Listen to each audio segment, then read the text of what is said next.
আপোনালোকৰ হাতত যদি 15 পৰা 20,000 টকা আছে নিজ ঘৰখনতে থাকি কেনেকৈ আপোনালোকে লোকেল মুৰ্গী পালন কৰি তিনি ধৰণে উপাৰ্জন কৰিব পাৰিব সবিশেষ আপোনালোকক দেখুৱাম যিহেতু মোৰ ফাৰ্ম আছে।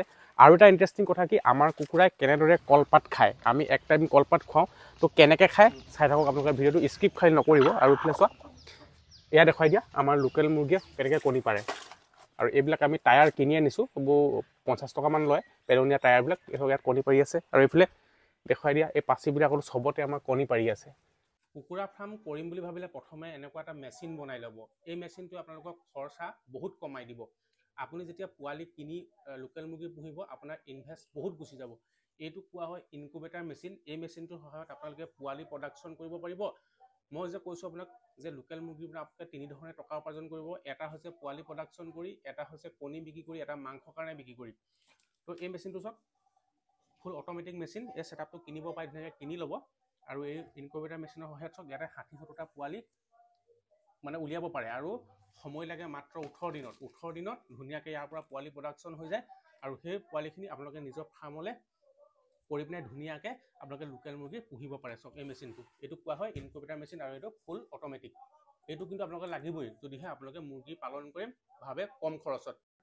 কুকুৰা ফাৰ্মে আপোনাক এটা ভাল উপাৰ্জন দিব পাৰে। বিগত বহুত বছৰ ধৰি মই লোকেল মুৰ্গী পুহি আছোঁ আৰু মই কৈছোঁ যে আমাৰ লোকেল মুৰ্গীক আমি কলপাত খুৱাওঁ। কলপাত এইটো কাৰণে খুৱাওঁ যেতিয়া আমি বজাৰত ইয়াৰ কণীবিলাক উলিয়াই দিওঁ যে বহুত মানুহে এইটো লোকেল নহয় নেকি ভাবে। আচলতে যদি আমি সেউজীয়া বস্তু কুকুৰাক নোখুৱাওঁ তেতিয়াহ'লে তাৰ কণীৰ কুহুমটো বগা হৈ থাকিব। আৰু যেতিয়া আমি সেউজীয়া শাক পাচলিবোৰ বা গছৰ পাত চাত বা আমি কলপাত খুৱাওঁ তেতিয়া ইয়াৰ কুহুমটো হালধীয়া হৈ যাব। সেইকাৰণে আমি কলপাত খুৱাওঁ। আৰু দেখিছে আমাৰ কুকুৰাবিলাক প্ৰায় ওজন 2 কেজি 2.5 কেজিলৈকে আছে। আৰু মই কৈছোঁ যে বৰ্তমান লোকেল কুকুৰাৰ বজাৰ বহুত ভাল আৰু প্ৰত্যেকে লোকেল কুকুৰা খাম বুলি ভাবে। তো এইটোৱে ধুনীয়া সময়, আপোনালোকে লোকেল কুকুৰা পুহিও কিন্তু মাহত এটা ভাল উপাৰ্জন কৰিব পাৰিব। আৰু মই প্ৰথমতে কৈছোঁ ভিডিঅ'টো যে লোকেল কুকুৰাৰ পৰা আপোনালোকে তিনি ধৰণে উপাৰ্জন কৰিব পাৰিব। আৰু এইখন হৈছে আমাৰ গাহৰি। আমাৰ লোকেল মুৰ্গী ফাৰ্ম আৰু গাহৰি ফাৰ্ম আমাৰ ওচৰা ওচৰিকৈ আমি বনাই থোৱা আছে। কণী বিক্ৰী কৰি আপোনালোকে পাৰিব। এটা কণী 13 পৰা 14 টকা বিকি যায়। আৰু মাংসৰ কাৰণেও বিকিব পাৰিব। আৰু পোৱালি প্ৰডাকশ্যন কৰি এটা পোৱালিত আমি 47 টকাৰ পৰা 50 টকা এনেকুৱা বিক্ৰী কৰোঁ। চাওক ইয়াৰ আমি পেলনীয়া যোনবোৰ টায়াৰ 20-30 টকাত আমি কিনি আনো আৰু ধুনীয়াকৈ আমি এনেকৈ দি থৈ দিছোঁ। আৰু আপোনালোকে চাব সাপ চাপ কিন্তু গৰমত সোমাই থাকিব বুলি অকণমান প্ৰটেকশ্যন দি থ'ব। আৰু দেখিছে এই কণীবিলাক প্ৰায় 13-14 টকা বজাৰত বিক্ৰী হয়। তো আপোনালোকে দেৰি নকৰি মই ভাবোঁ যে ঘৰতে এনেকুৱা ইনকুবেটাৰ সহায়ত আপোনালোকে পোৱালি প্ৰডাকশ্যন কৰি আপোনালোকে লোকেল মুৰ্গীৰ এখন ফাৰ্ম কৰিব পাৰিব। পোৱালি যদি আপোনালোকে কিনি লয় তাতে বাজেটটো বেছি হৈ যাব। তো মই কৈছোঁ যে আপোনালোকক যাৰ কম মূলধন আছে যেনেকৈ 10-15 হাজাৰ টকা আছে তেওঁলোকেও পাৰিব। আৰু এইবিলাক প্ৰায় 200 টকাকৈ লৈছিলে। ইয়াতে আমি দানা চানাও এক টাইম খাবলৈ দিওঁ। আৰু লোকেল মুৰ্গীয়ে চব খায়, দানাৰ কাৰণে একো টেনশ্যন নাই। ইয়াক যে অকল কিনা দানাই খুৱাব লাগিব বুলি সেনেকুৱা নাই।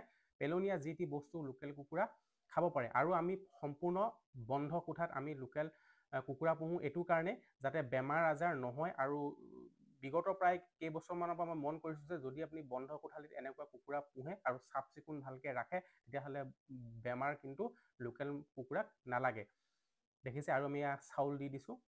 মানে লোকেল মুৰ্গীৰ কাৰণে একো টেনশ্যনেই নাই। তো আপোনালোকেও ধুনীয়াকৈ যদি বাজেট কম আছে 10-15 হাজাৰ আছে আপোনালোকে একদম কম মূলধনৰ সহায়ত লোকেল মুৰ্গী পুহি কিন্তু আপোনালোকে ধুনীয়াকৈ স্বাৱলম্বী হ'ব পাৰে। আৰু ভিডিঅ'টো সেইসকলৰ কাৰণে বনাই দিছোঁ যিসকল নিবনুৱা ল'ৰা ছোৱালী আছে, হাউচ ৱাইফসকল আছে, তেওঁলোকে ঘৰত থাকিও কিন্তু লোকেল কুকুৰা পুহি তেওঁলোকে ধুনীয়াকৈ স্বাৱলম্বী হ'ব পাৰে। আৰু আমাৰ এই ঘৰটো বনাওঁতে বহুত টকা খৰচ নাই হোৱা যিহেতু আমাৰ বাঁহখিনি নিজৰে।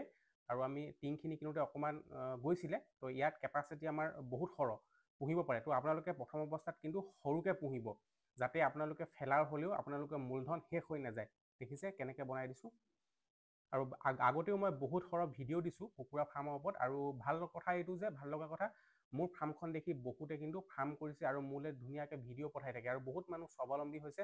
তো মই ভাবোঁ ভিডিঅ'টোৰ যোগেদি আপোনালোকেও স্বাৱলম্বিতা এটা পথ দেখা পাইছে। আৰু ভিডিঅ'টো যিমান পাৰে আপোনালোকে শ্বেয়াৰ কৰিব যাতে আন 10জন নিবনুৱাই দেখে আৰু তেওঁলোকেও ঘৰতে এনেকুৱা লোকেল মুৰ্গী পুহি স্বাৱলম্বী হ'ব পাৰে। ধন্যবাদ। জয় আই অসম।